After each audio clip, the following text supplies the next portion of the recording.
Welcome back to my channel. നമ്മൾ RRB NTPC എക്സാമിൻ്റെ shift analysis video ആണ് കേട്ടോ ചെയ്യാൻ പോകുന്നത്. നമുക്ക് 17th മാർച്ചിൻ്റെ സെക്കൻഡ് ഷിഫ്റ്റ് അനാലിസിസ് വീഡിയോ ആണ് ഇന്ന് ഡിസ്കസ് ചെയ്യുന്നത്. ഇതിൻ്റെ ഇമ്പോർട്ടൻസ് നമുക്ക് നേരത്തെ വീഡിയോസ് കാണുമ്പോൾ തന്നെ മനസ്സിലാവും. നമുക്ക് ഒരുപാട് റിപ്പീറ്റഡ് ക്വസ്റ്റ്യൻസും റിലേറ്റഡ് ഫാക്ട്സിനെ ബേസ് ചെയ്തിട്ടുള്ള ക്വസ്റ്റ്യൻസും വരുന്നുണ്ട് കേട്ടോ. സോ എന്തായാലും എല്ലാ RRB എക്സാംസിനും പ്രിപ്പയർ ചെയ്യുന്നവർക്ക് ഈ വീഡിയോസ് ഹെൽപ്ഫുൾ ആയിരിക്കും. ഞാനിതിൽ ക്വസ്റ്റ്യൻസും ആൻസേഴ്സും അതിൻ്റെ റിലേറ്റഡ് ഫാക്ട്സും കൊടുത്തിട്ടുണ്ട് കേട്ടോ. സോ നമുക്ക് എന്തായാലും ക്വസ്റ്റ്യൻസിലേക്ക് പോവാം. So the first question is, under which article does the president appoint an administrator for union territories? Union ടെറിട്ടറീസിന് നമുക്കറിയാം പ്രസിഡന്റ് ആണ് യൂണിയൻ ടെറിട്ടറീസിന്റെ എക്സിക്യൂട്ടീവ് ഹെഡ് എന്ന് പറയുന്നത്. പക്ഷേ പ്രസിഡന്റ് ഒരു അഡ്മിനിസ്ട്രേറ്റർ വഴിയാണ്, he acts through an administrator. ഒരു അഡ്മിനിസ്ട്രേറ്റർ വഴിയാണ് അവിടെ അഡ്മിനിസ്റ്റർ ചെയ്യുന്നത്. ആൻഡ് ഈ അഡ്മിനിസ്ട്രേറ്ററിനെ അപ്പോയിന്റ് ചെയ്യാൻ പറയുന്ന ആർട്ടിക്കിൾ ഏതെന്നാണ് ചോദിച്ചിരിക്കുന്നത്. It's article 239 of the constitution. എന്താണ് ആർട്ടിക്കിൾ 239 വഴിയാണ് നമ്മൾ യൂണിയൻ ടെറിട്ടറീസിലെ അഡ്മിനിസ്ട്രേറ്ററിനെ അപ്പോയിന്റ് ചെയ്യുന്നത്. ആൻഡ് യൂണിയൻ ടെറിട്ടറീസ് ഏത് പാർട്ടിലാണ് വരുന്നത്? പാർട്ട് 8 ഓഫ് ദി കോൺസ്റ്റിറ്റ്യൂഷൻ അല്ലെ. പാർട്ട് 8 ഓഫ് ദി കോൺസ്റ്റിറ്റ്യൂഷനിലാണ് യൂണിയൻ ടെറിട്ടറീസ് വരുന്നത്. അതിൽ ആർട്ടിക്കിൾ 239 മുതൽ 241. ഓക്കെ, ആർട്ടിക്കിൾ 239 മുതൽ 241 വരെയാണ് നമുക്ക് യൂണിയൻ ടെറിട്ടറീസിനെ റിലേറ്റ് ചെയ്തിട്ടുള്ള ആർട്ടിക്കിൾസ് വരുന്നത്.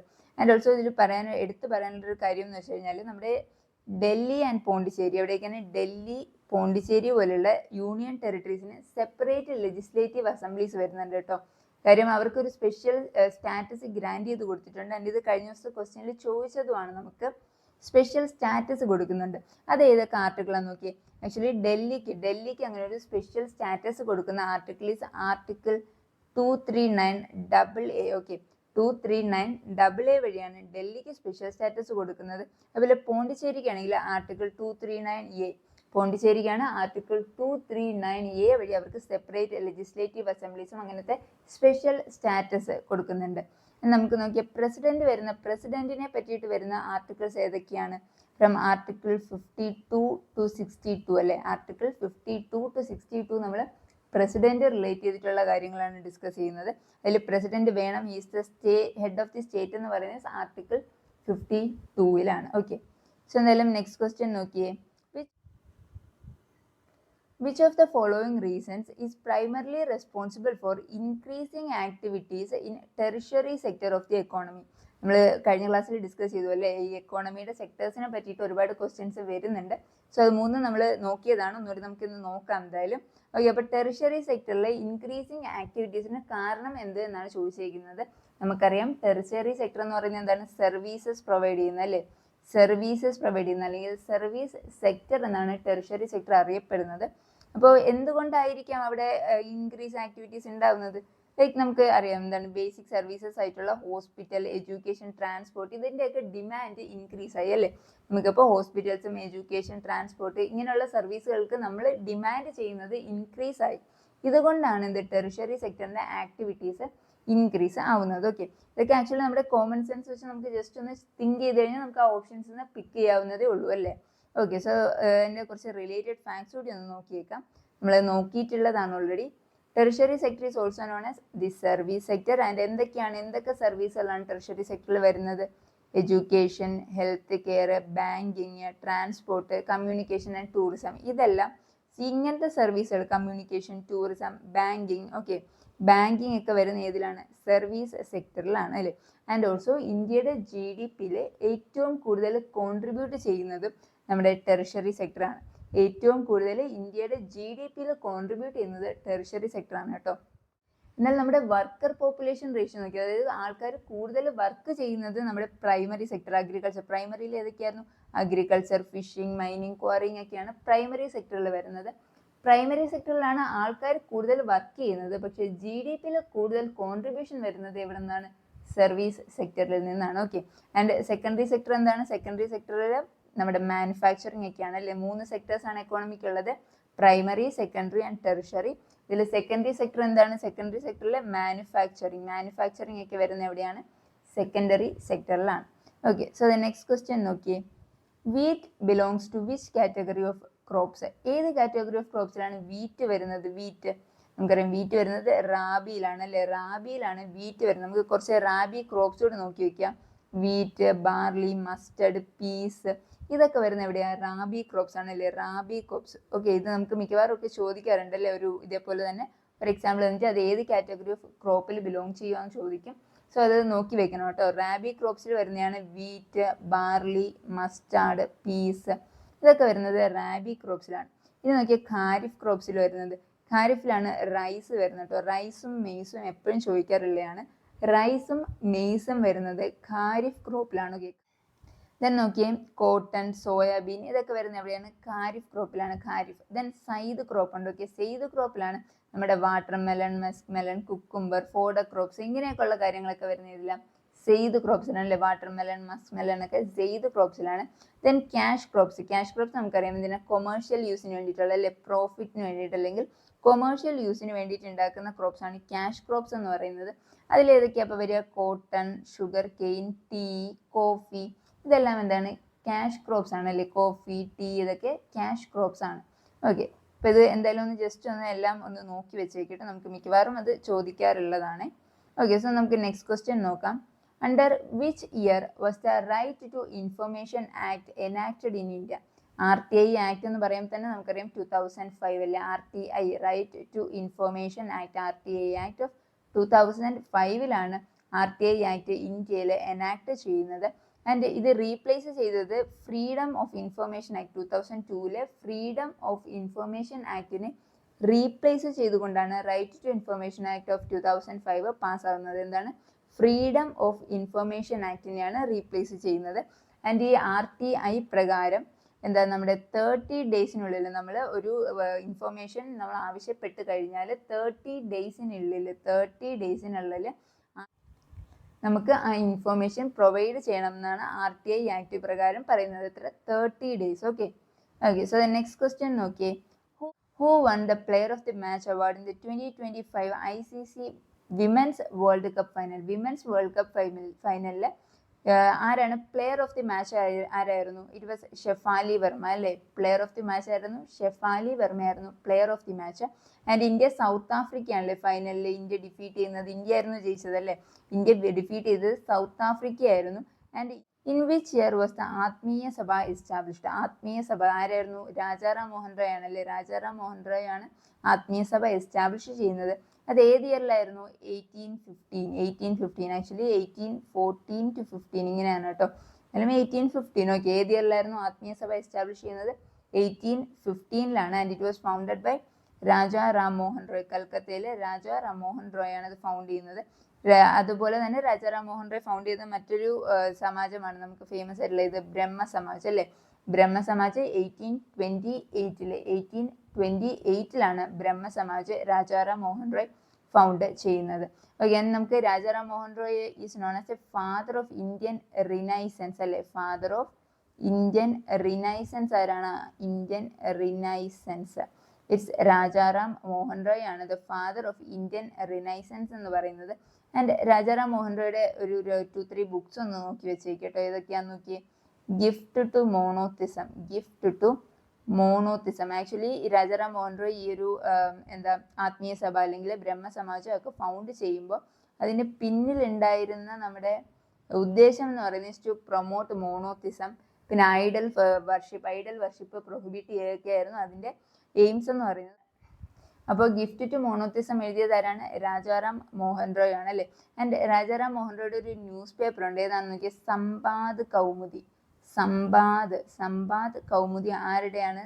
രാജാറാം മോഹൻ റോയുടെ. സമ്പാദ് കൗമുദി രാജാറാം മോഹൻ റോയുടെ ന്യൂസ് പേപ്പറാണ്. Okay, it was published in 1821 publish ചെയ്തൊരു ന്യൂസ് പേപ്പറാണ് Sambad Kaumudi Rajaram Mohan റോയുടെ.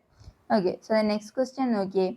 Which component provides shape, strength and a stable structure to the cell? സെല്ലിന് ഷേപ്പും സ്ട്രെങ്തും അതിനൊരു സ്ട്രക്ചറും ഒക്കെ കൊടുക്കുന്നത് ഏത് കമ്പോണൻ്റ് ആണ്? ഇറ്റ്സ് സൈറ്റോസ്കെൽട്ടൺ. ഓക്കെ, ഇറ്റ്സ് സൈറ്റോസ്കെൽട്ടൺ ആണ്. എന്താണ്? സൈറ്റോസ്കെൽട്ടൺ ആണ് ഒരു സെല്ലിന് അതിൻ്റെ ഷേപ്പ്, സ്ട്രെങ്തും സ്ട്രക്ചറും ഒക്കെ കൊടുക്കുന്നത് സൈറ്റോസ്കെൽട്ടൺ ആണ് കേട്ടോ. ഓൾസോ ഒരു സെൽ വാളും നമുക്കൊരു ഓപ്ഷനായിട്ട് വെക്കാൻ പറ്റും. അത് ഓപ്ഷനിൽ നോക്കിയാൽ മതി അല്ലേ. നമുക്കൊരു ഷേപ്പ് ഒക്കെ കൊടുക്കുന്ന ഏതാണ്? സെൽവാളാണ് അല്ലേ. അതിനൊരു സ്ട്രക്ചറും ഷേപ്പും ഒക്കെ. ബട്ട് ഇറ്റ്സ് ഓക്കെ, നമുക്ക് സൈറ്റോസ്കെൽട്ടൺ ആണ് നമ്മുടെ ഓപ്ഷനിൽ ഉണ്ടായിരുന്നത്. ഓക്കെ.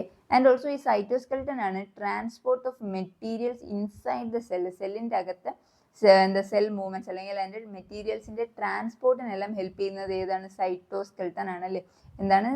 മെറ്റീരിയൽസിൻ്റെ ട്രാൻസ്പോർട്ടിന് ഹെൽപ്പ് ചെയ്യുന്നത് സൈറ്റോസ്കെൽട്ടൺ ആണ്.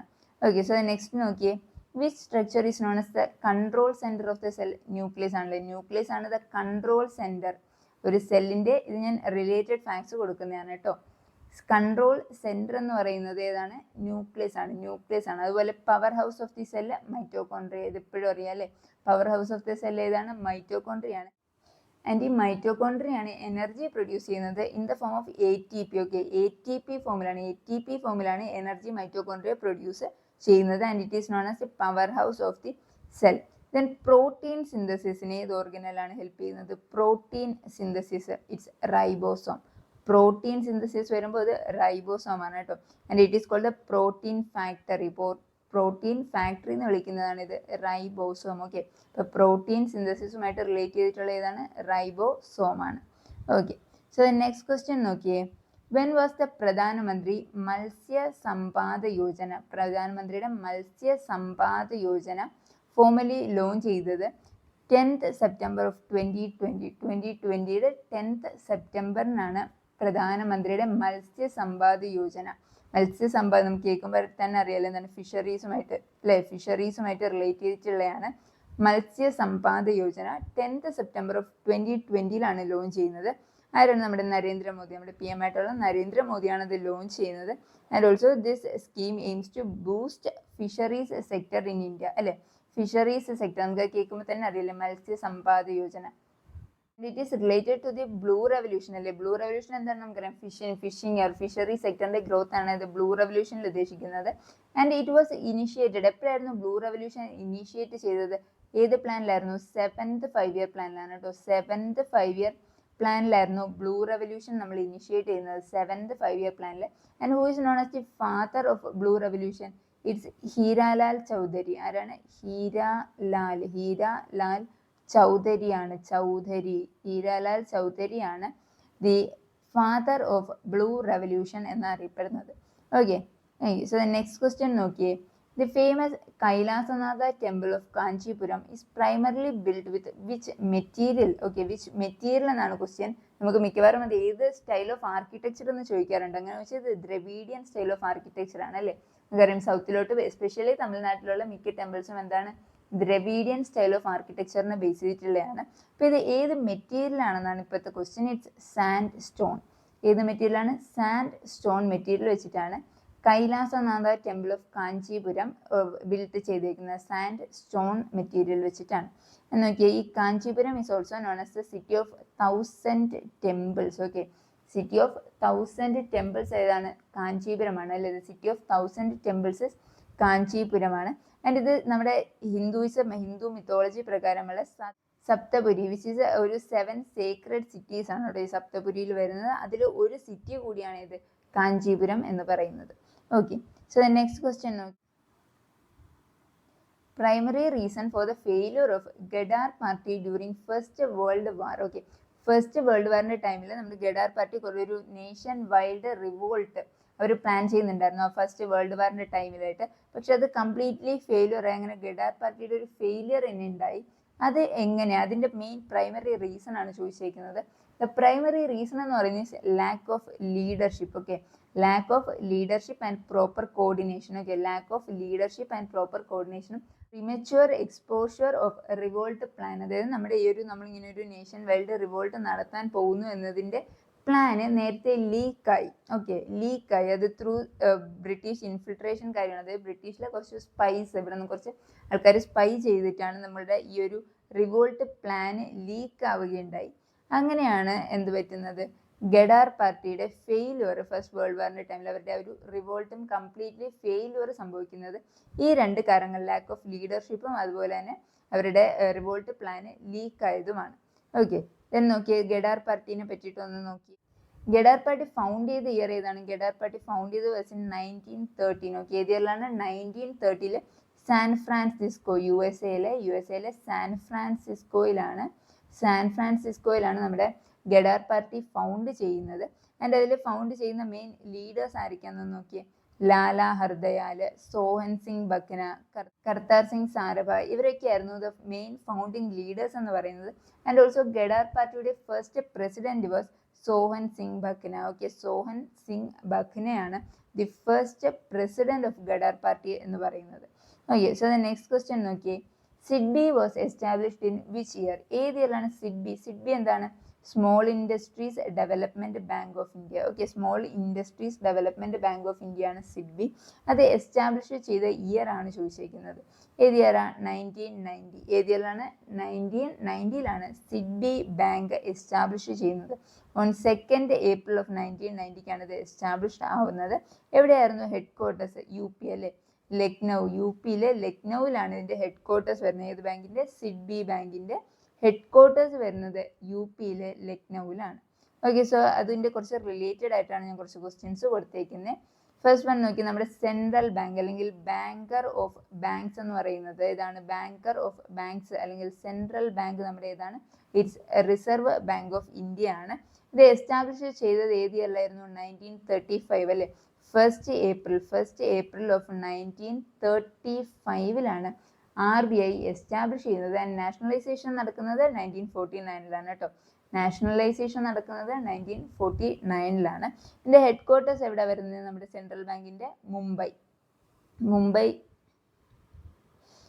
മുംബൈയിലാണ് RBIയുടെ ഹെഡ് ക്വാർട്ടേഴ്സ് വരുന്നത്. അതുപോലെ first governor of RBI was Osborne Smith. ആരായിരുന്നു ഫസ്റ്റ് ഗവർണർ ഓഫ് RBI എന്ന് പറയുന്നത്? ഓസ്ബോൺ സ്മിത്ത് ആണ്. ഇപ്പോഴത്തെ നമ്മുടെ കറണ്ട് ഗവർണർ ഓഫ് RBI ആരാണ്? സഞ്ജയ് മൽഹോത്ര അല്ലെ. സഞ്ജയ് മൽഹോത്രയാണ് ദി കറണ്ട് ഗവർണർ. മൽഹോത്രയാണ് the current governor of RBI എന്ന് പറയുന്നത് സഞ്ജയ് മൽഹോത്രയാണ്. ഓക്കെ, സോ നെക്സ്റ്റ് നോക്കിയേ. Which bank is known as the India's largest public sector bank? ഇന്ത്യയുടെ largest public sector bank is State Bank of India. SBI ആണ്. SBI ആണ് the largest public sector bank ഇന്ത്യയുടേത്. And SBI ഏതിൽ നിന്നാണ് വരുന്നത്? Imperial ബാങ്കിൽ നിന്ന് അല്ലേ. ഇംപീരിയൽ ബാങ്ക് ആണ് ഇവോൾവ് ആവുന്നത്. ഇംപീരിയൽ ബാങ്ക് ഇവോൾവ് ആയാണ് നമുക്കത് SBI ആവുന്നത്. ആൻഡ് SBI എസ്റ്റാബ്ലിഷ് ചെയ്ത ഇയർ നോക്കിയേ, 1955. ഏത് ഇയറിലാണ്? 1955ലാണ് SBI എസ്റ്റാബ്ലിഷ് ചെയ്യുന്നത്. ആൻഡ് ഇതിന്റെ headquarters is also in Mumbai. മുംബൈയിൽ തന്നെയാണ് SBIയുടെ ഹെഡ് ക്വാർട്ടേഴ്സും വരുന്നത്. 1955ലാണ് അത് എസ്റ്റാബ്ലിഷ് ചെയ്യുന്നത്. Okay, so the next question നോക്കിയേ. Which bank was the first Indian bank to be fully managed by Indians? ഇത് ചോദിക്കുന്നതാണ് കേട്ടോ.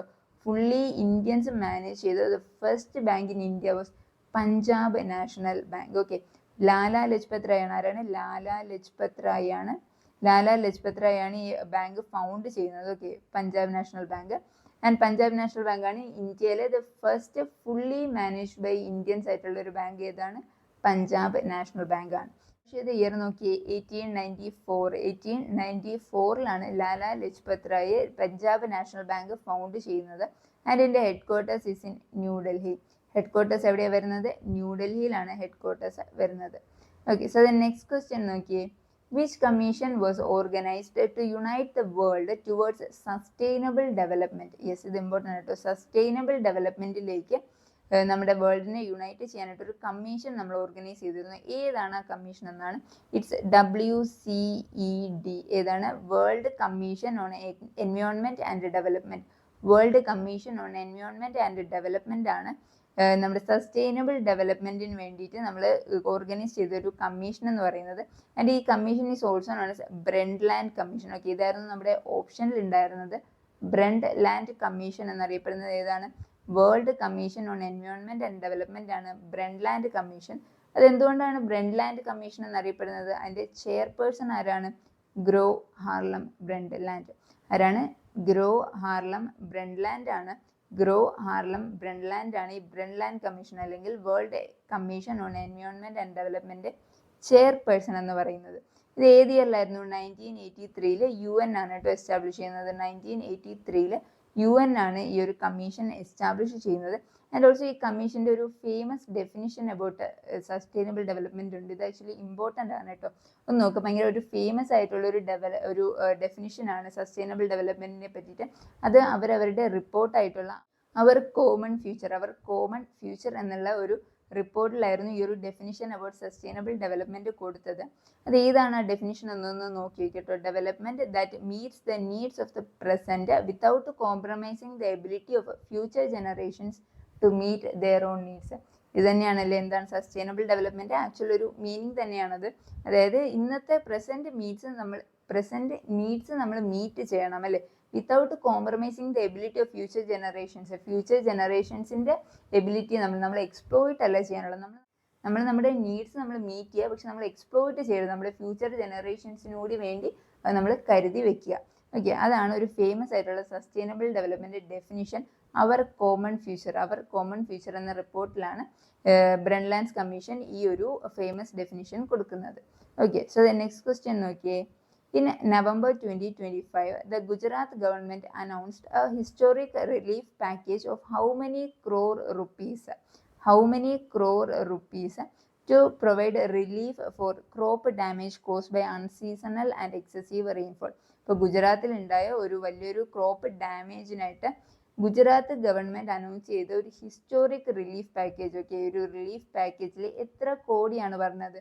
ആൻഡ് ഇത് അനൗൺസ് ചെയ്യുന്നത് ഗുജറാത്ത് ചീഫ് മിനിസ്റ്റർ ആയിട്ടുള്ള ഭൂപേന്ദ്ര പട്ടേലാണ്. ഓക്കെ, ഗുജറാത്ത് ചീഫ് മിനിസ്റ്റർ ആയിട്ടുള്ള Bhupendra Patel on 7th November 2025 ഈ ഒരു അനൗൺസ്മെന്റ് നടത്തുന്നത്. 7th November 2025 ഈ ഒരു അനൗൺസ്മെന്റ് നടത്തുന്നത്. ആൻഡ് നോക്കിക്കേ, around 42 lakh hectares of agriculture ലാൻഡാണ് എഫക്ട് ചെയ്യപ്പെട്ടത് അല്ലേ. എത്രയാണ്? Around 42 lakh hectares of agriculture land അല്ലേ. Around 42 lakh hectares of agriculture land ആയിരുന്നു എഫക്ട് ചെയ്യേണ്ടായത്. Okay, so the next question നോക്കിയേ. Boyle's law primarily represents the relationship between which two variables എന്നാണ്.